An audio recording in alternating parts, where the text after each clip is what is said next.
Thank you so much for joining, guys, and thank you for having us as speakers in this user group. So today we'll be talking about if Sitecore XM Cloud is really the future of Sitecore. My name is Akshay Sura, and I have my beautiful partner, Kamruz, with me. So what is XM Cloud? XM Cloud is a cloud-native, fully managed and hosted service offering by Sitecore. It's a CMS which is supposed to have wonderful authoring experience. It's supposed to be fast, and because it is more towards on the composable end, you're supposed to be able to use any technology you want to build your front-end part of it. And because it's fully managed, you don't have to worry about anything in terms of how it's hosted, the infrastructure it needs, anything of that sort. So as long as Sitecore team maintains it for you, you really don't have to worry about anything other than your local environment.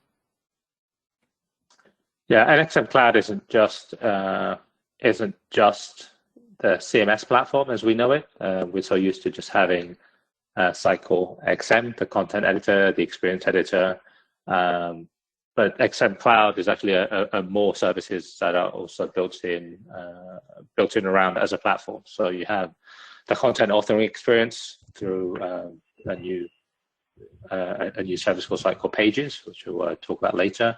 There's a unified identity service, which will give you a single sign-on across all of the Sitecore hosted services, not just XM Cloud, but all of the other tools that they are bringing out as well. They've built a portal. If you joined our previous talk on what it means to be a .NET architect in the composable world, we talked about some of the shortcomings of headless and composable. One of those was a single portal, a launch pad to launch it into the different parts of your composable stack. Sitecore has very quickly addressed this, and they have a Sitecore portal which will allow you to give you a single view of all your composable services that you purchase through Sitecore themselves. The XM Cloud environments, so it does comprise of a CM instance only. You don't get any content delivery instances. That's the whole point of headless services. But you do get an edge tenant, which the CM publishes out to and gives you global scaling for all of your content and page layouts. And Sitecore Pages is a new application. It's a front-end as a service application, which will allow you to build pages in much the same way as you could with Sitecore Experience Editor. But Pages is a new evolution of that, built off of Horizon, is our understanding. So it's a next evolution of Horizon. There is also a dashboard with the applications and your edge tenants as well, because you can have multiple tenants within your cloud instance. So a dev, a test, a production instance, for example. And Sitecore's also built in a number of deployment tooling as well to help you deploy into the instances, and I'll talk about that a little bit later.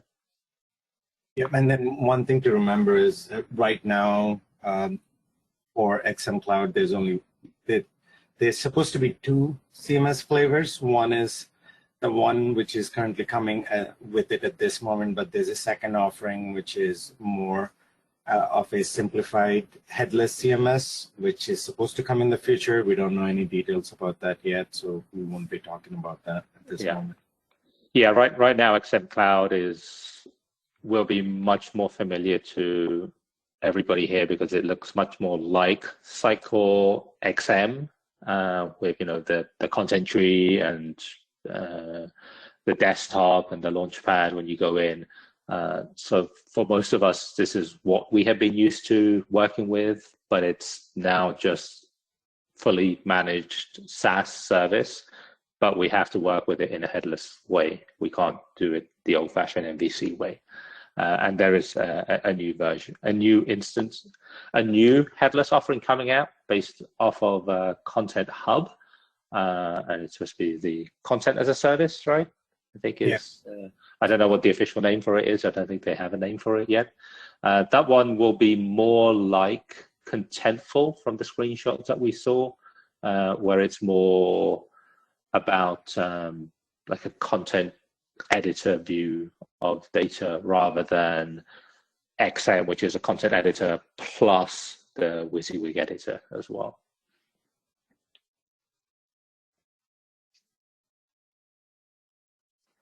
So, and yeah, go on. Go on. It was yours. So in our previous talk, we also talked about the composable DXP.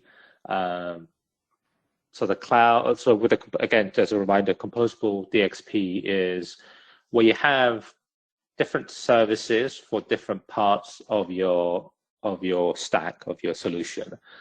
So one piece will be the content, another piece may be the presentation, another one will be personalization, another will be search, another may be commerce. And then you bring all of these separate composable pieces together, bring them together for your entire DXP, digital experience platform stack. So in this scenario, the XM cloud part will fill in 2 parts of the stack. Well, maybe 3 actually. So there is the content piece. So it obviously holds all of your content together.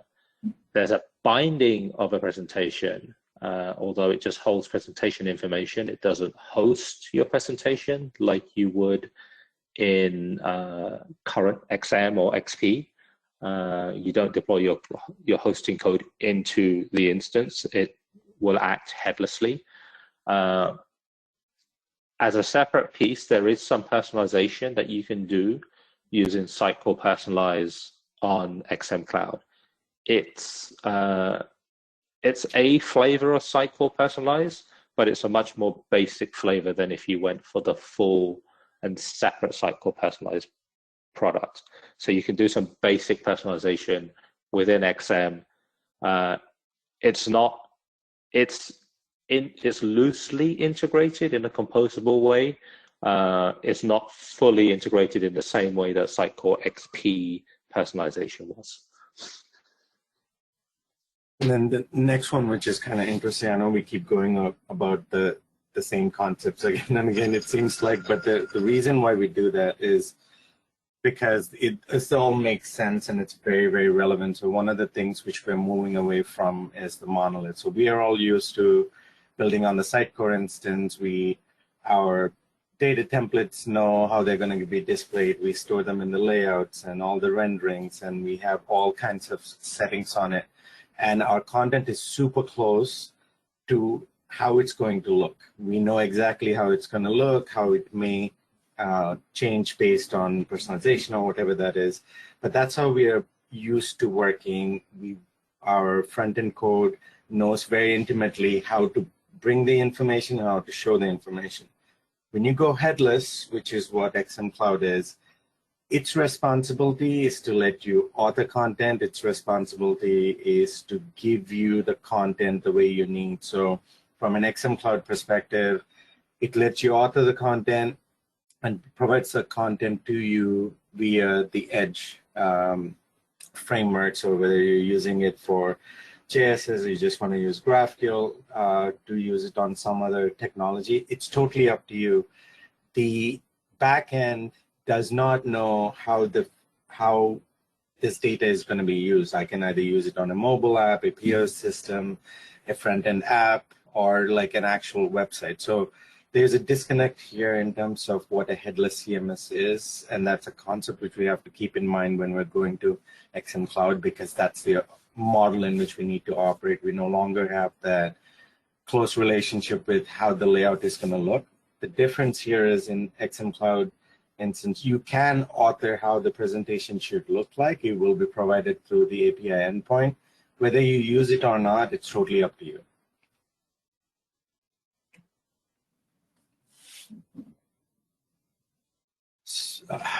So one of the things which I think we wanted to quickly cover is what it is not. So XM Cloud is not what we're used to before. It is not equal to the XM or the XP instances we've had in the past. It is not a monolith. It's very composable.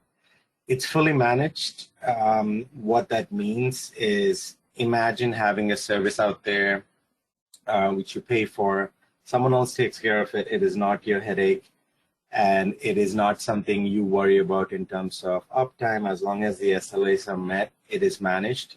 As part of being a service, it also means that you shouldn't customize it. So we have a slide later on when we're talking about customizations, what Sitecore is trying to do for us for now, and what it should be really. If it's a true service, then customization should be done a little bit differently. It is not an installable platform in the sense locally you can't. If your customer is saying, you know what, I have my own on-prem instance in Azure or AWS or wherever it is, I want to install XM Cloud, it's not available for that. It's a service. It is provisioned for you. And again, coming back to the customizable part, it is not 100% customizable like we have been used to in the past. It is customizable to an extent, and I think Sitecore is kind of being nice for us to customize it because people are used to it. But truly, if it's a service, the customization should come differently in a different way, like webhooks or some kind of hooks for us to do other things to customize what we want rather than pushing up code to patch pipelines and to do things to cause issues for a service. Yeah, and that makes 100% sense, right? Like if we start to customize the platform, that makes upgrading the platform more difficult because I don't know, like as a company, Sitecore doesn't know how I've customized it. They don't know how Akshay has customized it. They don't know how you have customized it. So as soon as you add in those customizations, it means that if they want to upgrade or update the platform, it could then break the code customizations that I've made, which then makes it not a fully managed service and not upgradable, automatically upgradable and not SaaS and not cloud. So that's why you need to tackle customizations on this differently. As Akshay mentioned, I think Sitecore have been very nice to allow you to have some customizations still, because on other headless platforms we worked in, you get 0 customizations. If you want to customize it, you use an external service, webhooks, external custom fields, external tasks to come in and do whatever you need it to do. It's a bit of a change in mentality, but once you start to do that, you'll just find a different way of achieving the same thing that you've always wanted to do.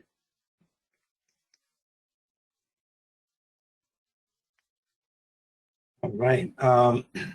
We do think that this is a step in the right direction, especially towards composable DXP, right? So one is that we've all been so used to having Sitecore as something we install. Imagine the amount of time we spend on just installation or blog posts about how to install Sitecore. We don't have to worry about all of that. From a composability perspective, you do get your data on the edge. It makes it fast. So wherever you are, there's the edge CDN is all around the world.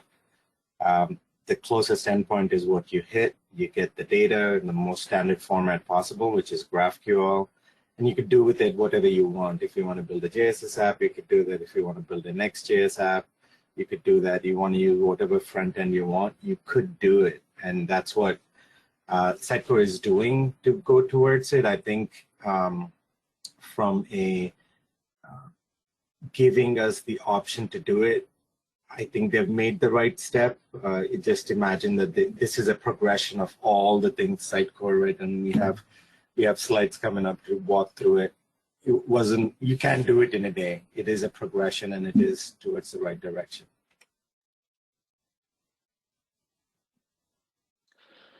Yeah, so as we mentioned, I think we've been looking at this platform more and more and trying to break it down essentially to say, okay, what does this mean for those of us that have been in the Sitecore XP, XM world for all of this time? You know, what does this new platform mean? And the more we looked at it, the more we kind of realized actually we've kind of been doing lots of little bits of this for a while.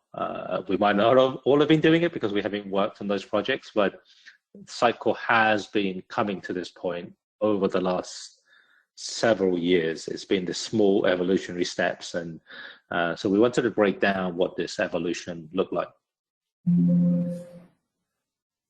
Yep. All right. I don't know how many of you know, but Sitecore actually started back in 2001 as they were launching. So I started in 5.3 around 2006, 2007, but 2008 was really important because that's when all of the core functionality, which you see even right now, was overhauled and used at this moment in time. So that was a big release in terms of that. Yeah, that's about the same sort of time I started working with Sitecore. I started working on 6.0 around 2009. And I think to this day, the content editor looks exactly the same, right? From 6.0 to now. Yeah, so then they had the page editor, which I still call it page editor anyways. Page editor improvements done in 2010. And I think the biggest thing was, I think they rebranded it as Experience Editor. 8.2 was actually one of my favorite releases of all time because it was much more stable. It worked really well. They launched Azure Pass around that time. I haven't really used Azure Pass, but SXA, so for people who might not know this, SXA was Zen Garden. It was Cognify in Poland, which built it. Sitecore took over, did a lot of rewrite to make it more modular, and they released the first version around 2016. 17, they offered the managed cloud offering, so fully managed. It was managed by another vendor in the background, but that didn't make any difference. It was mainly the part that they got into the whole managed cloud business where they managed all instances. You just had to use it. And then in 18, that's when we got the tech preview for JSS and identity server. So JSS is an open source repo. You can go look at the Git commits over there, but that's where we got most of our info just to figure out when what was launched. And that was their first headless offering, right, from Sitecore. This was, with a layout service, you were able to build apps in a headless way using React or Angular or Vue. Yeah, and then identity server was based on back then the open source identity server, which is no longer open source anymore. I don't think the latest versions, but that's when all of the identity customizations, it was much more streamlined in terms of modifying authentication and authorization in Sitecore. Then 2019, that's when Horizon. So Horizon's when it was a page editor or an editor better than the experience editor. The next generation editor, right? Yes. I forgot the other name. Symphony or I don't know. Horizon. But there were two things which were supposed to be launched. Horizon did launch Zenith. Zenith was the other thing. Zenith, right? There you go. That was the other one. I don't know what the other one was supposed to do, but anyway, so the Horizon thing was launched there. They were making some improvements. So all of this basically, well, let's go through the whole thing anyway. So then in 2020, that's when the Sitecore officially took over the containers. There was so that was a release of Sitecore 10 with the official support for Sitecore containers from Sitecore's own Docker registry. Previous to that, there was the unofficial repo, and you could go and build your own containers on Sitecore 9, 0, 2, 1, 2, 3, but then you'd have to push it to your own private container registry. So Sitecore, with the release of Sitecore 10 in 2020 was a Sitecore official launch of containers. Yeah. And along with that, we also had the Sitecore CLI launched, which gave us, as one of the modules, was the Sitecore content serialization. It's kind of similar to Unicorn, but it was Sitecore's officially supported version of CLI. Yeah, and then 2021, that's when they launched Experience Edge. It was at that moment initially launched with Content Hub, later on launched with XM. So from our Sitecore XM, we could push to an Experience Edge. JSS had the next year's SDK. So all of that tied into talking to the experience edge in order to get your content and use it. And what we're basically trying to show on this slide is there are learnings from all of this in terms of how to build pages, how to host them, SXA, content serialization, being able to page edit in a different way, headless delivery, as well as doing some authentication and authorization work. So all of that combined comes into what we show on this slide. So if you really look at what XM Cloud is, every single piece of this, we've had experience in the past, or Sitecore has experience in the past of running them, proving them out, and all of this combined gets into being XM Cloud. So it does have a strong foundation from what we are seeing. Yeah, so if you've been working on a JSS project with containers pushed out into managed service, Sitecore managed services, and you happen to be using Sitecore serialization, Sitecore content serialization as well. So all of these are just little bits of technology that you've been using along the way, and they've all been brought together into give us this XM Cloud offering. We also obviously have things like Sitecore Personalize, which is a separate product, but it's brought in a composable kind of way. But yeah, I know I haven't worked with all of these technologies, but obviously being in the Sitecore ecosystem, I know these things are around, and they have been launched over the past several years, and I know about them, even if not hands-on. But I think the way they package this all up is really, really clean and really, really neat.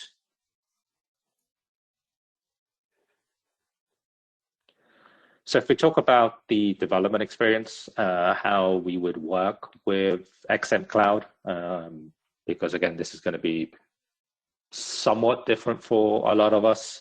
If you have been using Docker, then your local development experience is actually not going to be that much different. There will be a set of Docker XM Cloud images released, so you would use Docker, and this will be the recommended way, by the way, for development, is to use Docker for your local environment. I don't know if you will be able to do it any other way.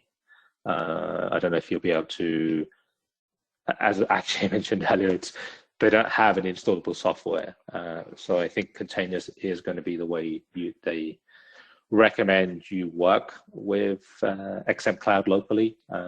So you would use a Docker instance. They have a set of images which replicate the cloud instances that you would work with locally.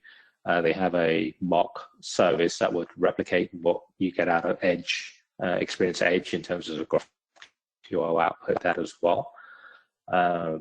And that would also replicate more closely to what you would end up with, which is deployed, because their deployed instances are running on containers as well. XM Cloud instances are running on containers, so have a Sitecore base image, and then you would layer your customization. You would push your customizations in, and they would layer that on top of their base Docker, or the base container images. So locally, you would just run containers. You would work against the container images. You'd make a git commits and then push that up. You could, of course, skip the containers and work directly against a dev cloud instance, much like you would with a lot of other headless services. The question will become then is how you follow your development practices here, because if you have 5, 6, 7 developers on a project, they would essentially all be connecting to the same cloud instance, and then you might end up with some conflicts where somebody is made some changes, but somebody else doesn't have that code, so it's going to break their code. So there will be some development and coordination efforts required around that. Anyone who's ever worked with a shared Sitecore database and development environment before will know some of the issues that come around this, but that is an option as well, to work in a shared cloud instance. And then development is always headless, so you no longer have the comfort of having an MVC-based application anymore. It needs to be all headlessly connected. Yeah, so you'd have to use React, Angular, or Vue, or .NET Core application. And in terms of production type deploys, so you'd work on your local machine, you'd do the regular old commit into the Git repos. Sitecore can then pick that up, pick those changes up, or you can push it using the CLI. That would then push it up to their, they have a, what do they call it, a build and deployment service. So their build and deployment service will pick up your changes, build that code, create the required Docker images or the container images, and then push that into the XM Cloud instance. So then you would get your customization, any customizations or changes you've made pushed up into your cloud, XM Cloud instance. You would then publish any changes, any content that you have, and push that out to the Experience Edge. And any of the front-end changes, if you're using the entire Sitecore build cycle, any of the front-end changes would then get pushed out to Vercel, which would be hosting your front-end website. Vercel would get its data from the Experience Edge, not from XM Cloud directly.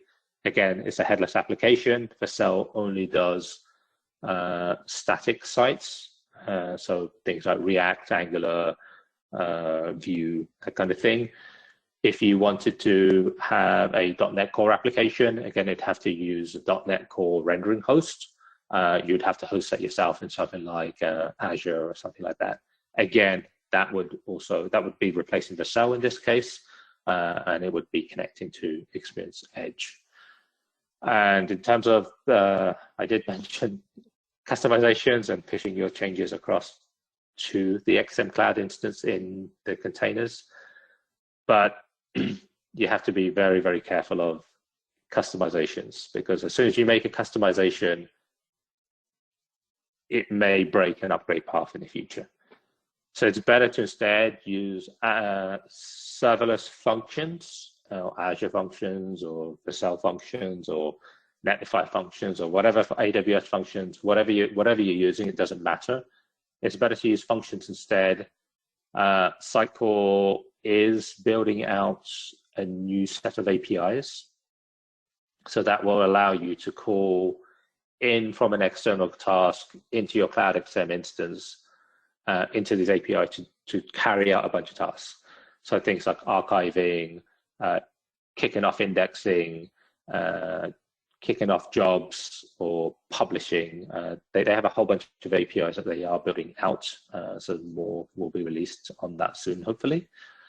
And they are also building out a bunch of event webhooks. So when certain actions happen, it would call out to an external service. So you could call out to your serverless function. So right now we might make a customization on the publish end pipeline to run some tasks, for example, and then we'll create a bunch of processes for that pipeline to go and, I don't know, archive some data, or call out to an external service, or update a sitemap, for example. The recommended way in the future is you don't make those customizations in the pipelines. You use webhooks instead, which will call out to its external service, this serverless function. The serverless function can then go and carry out whatever tasks you need it to. So built along with these APIs, that webhook, that serverless function would then be able to call back into your XM Cloud instance to retrieve data or kick off other tasks if you needed to. So that would be the recommended way in the future to create customizations within the platform. And the less you customize the old way, the easier it is to upgrade, because they'll be running upgrades and patches on top of these instances. So the less you customize the older way through code and more you customize through the webhook way, the less you have to worry about, because you're not pushing up much code at that moment, or any code for that matter. And then doing your customizations in a different way. You manage your functions wherever they are, and the work gets done much easier. Yeah, my understanding in terms of upgrades is for XM Cloud, Sitecore will be following proper semantic versioning. So you'll have a major, minor patch release. So it'll be like your 1.0.0 or your 1.0.1 or your 1.1.0, right? And my understanding is the upgrades will happen automatically within every major release.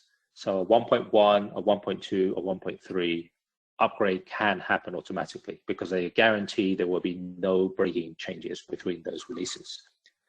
But as soon as you go to a 2.0, there may be some break changes. Now, if you've made customizations, your customizations will potentially break those changes. Could be a breaking change, in which case you'll need to then, it won't upgrade automatically at that point. You have to go in, pull the code, maybe pull the latest containers, do a bunch of testing, and then push it up. If you have made no customizations or very little customizations, then you can almost go from 1.0 to 2.0 or 3.0 without needing to make any changes whatsoever. Again, it's the same as if you're going from 8.0 to 8.2 or 10.0 to 10.2. If you have made no customization, your upgrade is going to be super simple, right? You don't have to make any changes at all. But if you've made a bunch of customizations, you have to go in, you have to, fix any of the breaking changes. You have to update anything which has now changed. Cool. Yes, try to make as little customizations as you can. I know it's sometimes a bit hard. So based on everything we know, we do think XM Cloud is the future of Sitecore. It is the right way. If anything, it'll only improve. And this is the way the whole industry is moving, right? For quite some time to more of the composable way. And this frees us up a little bit. So personally, for me, not including cameras in my opinion, personally for me, working in the headless space and in non-Sitecore spaces, I wouldn't even care about Docker, to be honest. I really haven't used Docker containers in a long time. The actual way you work with any other SaaS service for a headless CMS, you just have a development instance. It is a shared instance. You have to work with it a little bit differently. As Akshay was saying, it is a different way of working. I know we're all used to local environments, local instances, deploying code locally, handling all the infrastructure, handling all the deployments ourselves.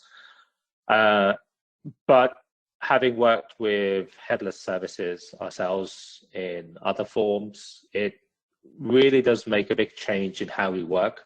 I mean, we covered a lot around, in our previous book around, MVC, what it means to be an architect in the composable, a .NET architect in the composable world. So it is obviously different. A lot of what we spoke about before still stands true, right? There's still a lot of space for .NET developers in this, but we need to move more towards now working headlessly, either with something like React-based frameworks or using .NET Core rendering hosts. So that will also be a good thing for us because that gives us new technology to work with.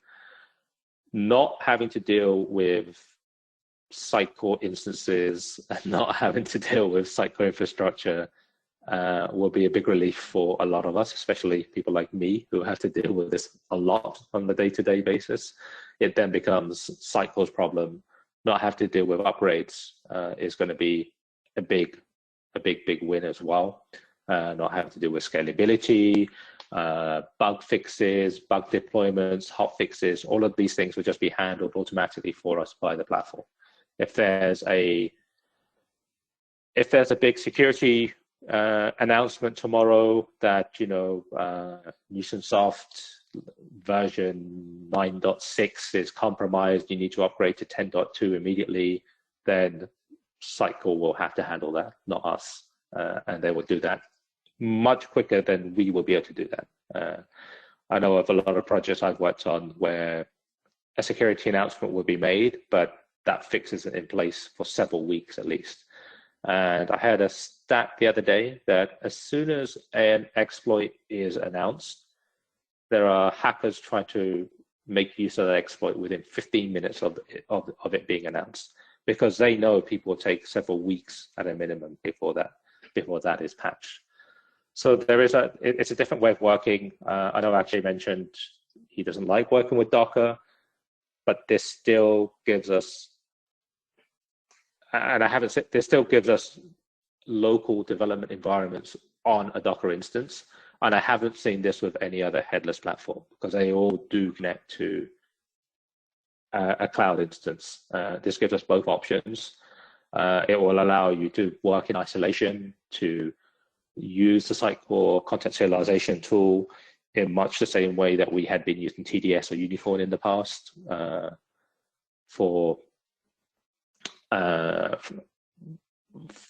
deploying our template changes, so developers can work in isolation, for example. It gives us the edge, experience edge for global scaling, which anyone who's worked on a multinational site, a multinational enterprise will know how hard it is to have web content delivery nodes across the globe, and then trying to replicate it out across your web databases as well. It's really, really difficult to do, and it's really, really expensive to achieve as well. Yeah. All right. So we got a couple of questions. So one of them was, do we have control over our updates? If you don't want to upgrade, it may or may not break the website. That's a very valid question. I think here's my answer. We don't know which way Sitecore would go, but here's what happens on any other headless commerce or CMS vendor you use outside of Sitecore is when they do have updates coming, they keep notifying you of changes coming through your pipeline. And if there are any breaking changes, especially, they mention it ahead of time in terms of API changes, field changes, and all of that fun stuff. Just to give you. My understanding is that minor and patch releases will and can go, or can and will go out automatically. But they guarantee there will be no breaking changes in minor and patch releases, right? So with XM Cloud, there'll be a new set of NuGet packages. Those NuGet packages will be numbered differently to XP and XM. So you'll have your XP, XM 10.0, 10.2, 10.1, 10.2, 10.3 releases, and they will continue as they are. But you will get an XM Cloud 1.0, 1.1, 2.0, 2.1, right? They guarantee there will be no breaking changes in a 1.x release. So 1.1, 1.2, 1.2.3, there'll be no breaking changes, so that it can upgrade. It can automatically upgrade those automatically. If it comes to a 2.0 release, another major release, then those may contain breaking changes, and then you will have to trigger it to tell it when to upgrade. Yeah, and so what the and point? I think the same thing happens at Content. I think the same thing happens at Content Hub at the moment, right? If you remember, there's a when you go to your Content Hub instances, it will not upgrade automatically between the major releases. Yeah, so that is the point I'm trying to make is that is the saddest part about the question, is that we're so tied to the upgrade path. And what I was trying to say is we've used external systems in the past for the past 3 years. 3 years, imagine how many releases that have been made. Not once did we have to change anything which affects the website. So eventually we need to get there, and I think Sitecore wants to get to that point where we all go away from this mindset of, oh, is the upgrade going to make something an issue for me? Do I have to change my codes? Yeah, you can make it a lot more resistant by not having too many customizations on the base instance. That's how you can have that question not even come up, in the sense of, oh, there's an upgrade coming. What do I have to do? How many weeks do I have to work in order to put the fixes and tests? So for me, I look at the question differently. I wouldn't be asking that question because I want to make sure that I insulate myself from it, but there is a process to get to that point, for sure. Yeah. As you say, I think this is a bit of a stopgap from Sitecore to try and keep everybody happy during a transition, that they even allow you to push anything into the XM Cloud instance. I know their future goal is to not do this, and I think as people get used to working with the system, as they release those management APIs, as they build out those event webhooks, you will need those customizations much less. And I think in maybe a year or two, we'll look back and go, why was everybody doing these customizations? But it's like the old way where, people used to go in and edit the Sitecore config files directly, and you're like, no, don't do it, because it's going to make your customization, it's going to make your upgrades really hard, right? Yeah. And then you look back and now you'll go, why the hell did anybody ever do that in the first place, right? Yeah. It's a learning and a bit of a it's a learning and a bit of a process we have to go through until the rest of the system is built out. Yeah. So the next question is, if XM Cloud is the future of Sitecore, does it mean there'll be no releases for on-prem solution from Sitecore post 10.2 for existing customers? I think that's a very valid question. The answer is there will be on-prem release. There's always a case for on-prem, and that's something which we cannot forget, right? So for companies who have requirements, whether like company requirements or regulatory requirements that it has to be on-prem, for those customers, there will be on-prem. There are customers who have hundreds of sites on-prem. And remember, this is going to headless. It's no longer tightly coupled like MVC application is. So there will be a thing. We do know that there's a 10.3 coming. I think the answer to that question is, they'll continue to have it. How long? It's anyone's guess, really. Yeah, I think it's going to be a few years at least. There's no way they can just stop supporting XM and XP, because as soon as they do that, every single customer who's on MVC or current version of SXA, for example, will not be supported, right? And no customer is going to just run on an unsupported, unupgradable platform. So it will continue to be supported for a while yet. I think you'll have the XP, the on-prem or PaaS or managed containers, XP XM instances, and then you'll have the XM Cloud / content as a service that they're coming up with. So both offerings will be there. I think they'll continue to have something for everybody. I think what they will be pushing more people towards is XM rather than XP, because you can use XM as a much simpler service and then start to bring in things like Sitecore Personalize or Sitecore Send instead of using EXM and Sitecore XP personalization, for example.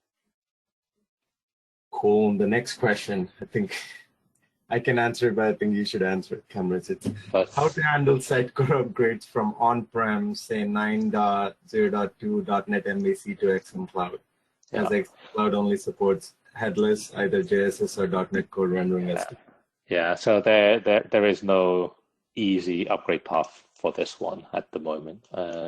We have some things we're playing with, but say XM Cloud is so new that nobody really has any hands-on experience with it right now. The content migration will be simple, but that's just grab a package and install it in XM Cloud for all practical purposes. The code aspect is going to be the hard one, because XM Cloud will not support MVC because of the way it works headlessly as a headless system. So there is going to be no easy upgrade path. You will have to essentially rewrite it using JSS or .NET Core rendering host, unfortunately. How you do that and how you try to do that over time, there's a few different strategies, and we'll talk about that in the future, because that'll probably be a whole talk in its own right. But yeah, once we've got a bit more experience on that, we'll try and share some information on this. But yeah, it's a tricky one. It's a really tricky one for everyone. The next question is, we had some modules, marketplace modules, like the 302 redirect, blog modules, and etc. developed by the community members. Do we have something similar for XM Cloud? So the answer to that, based on what we know, and we asked these similar questions, so that's awesome that you guys are doing it. They have a few of these available out of the box, not all of them. They so for instance, something like clay tablet translation, things like that. They're working on apps you can install on top of the base instance. But in terms of community-led modules, remember that a 302 redirect is something which technically happens on the front end, in the sense that a request goes in, it's not there, we need to push it to somewhere else. Now, the separation of concerns are different, specifically to that module, but I do get your point of what about a blog module? What about a sitemap generation module? All of those wouldn't be available because this is all headless. So any customizations which were done on the instance itself, as we understand it, there is no specific way to install those modules at this moment in time, but there will be a few modules which are pre-approved by Sitecore, which would be available. I know like a language translation is one of them. I'm not sure about the rest. Yeah, I'd be interested to see what they do with community modules, because like a 302 redirect module is difficult to install because of the way it works headlessly, but a blog module could work because it's more about templates and layout, templates and fields, right? And then you would have to, the module, you might be able to release the front end of the module as an NPM package, right? Which your front end service could consume. So I think this is the official marketplace modules, the old official marketplace modules would not work on XM Cloud, but if there will be some official new marketplace modules that will work with XM Cloud.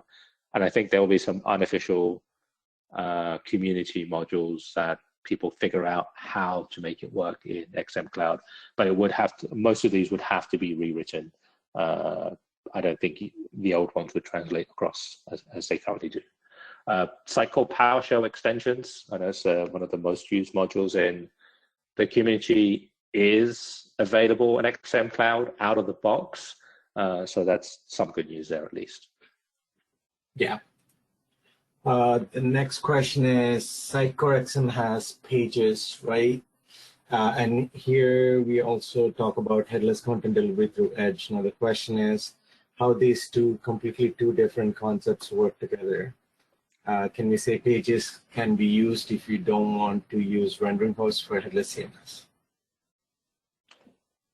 Yes, so pages, there'll be two aspects, I think, of pages. So there's the pages editor, which is the evolution of Horizon.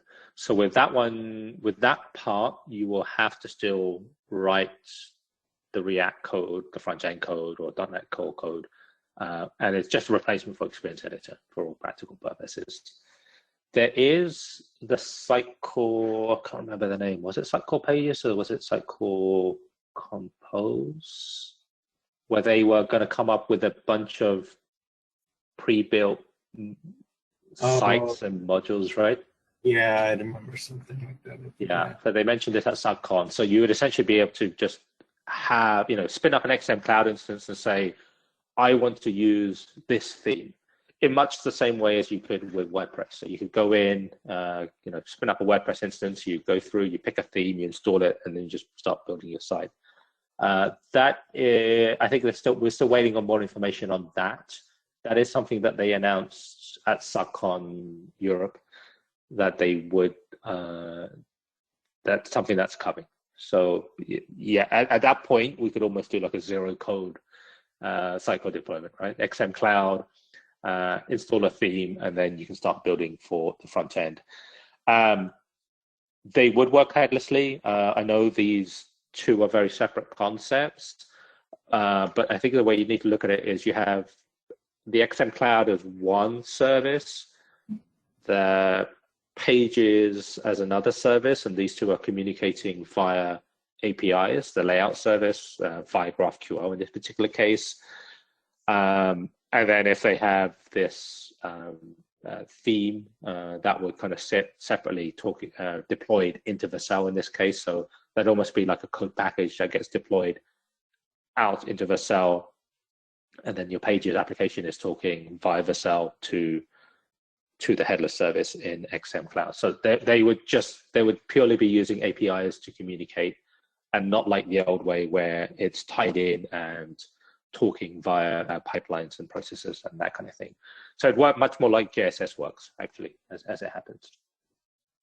So it says the last question we have is, so with XM, we lose all XConnect and related roles. So the way forward will be CDP and there'll be no XP. Yeah. In essence, yeah, you don't even have to worry about any instances for that matter, but it'll just be XM. If you need to do personalization, yeah, you use Sitecore CDP or Sitecore Personalize as part of it in order to get your things done, or any other personalization vendor for that matter, because you're going all composable and headless. So any headless composable solution out there for personalization could be implemented at that point.